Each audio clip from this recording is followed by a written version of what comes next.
Տիկնայք և պարոնայք, լրատվամիջոցների սիրելի ներկայացուցիչներ,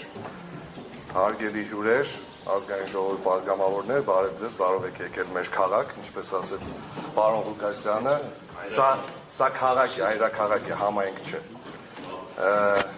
Ապրիլ, չէ, պարոն։ Մենք նույնպես քաղաքապետի թեկնածու չենք առաջադրելու և առաջնորդվելու ենք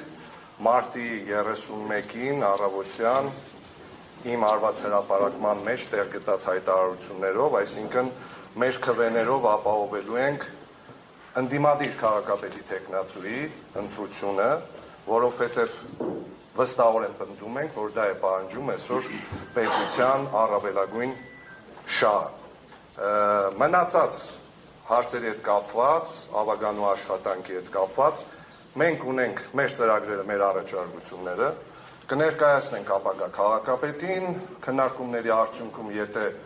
կգտնենք, որ կարող ենք միասին իրականացնել, կիրականացնենք,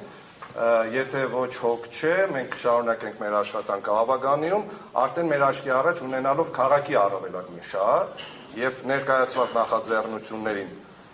քննարկելուց հետո հանդես կգանք կամ կողմ, կամ դեմ որոշումներով։ Շնորհավորում եմ բոլորիս ավագանու առաջին նիստի կապակցությամբ և ավագանուն մաղթում եմ արդյունավետ աշխատանք։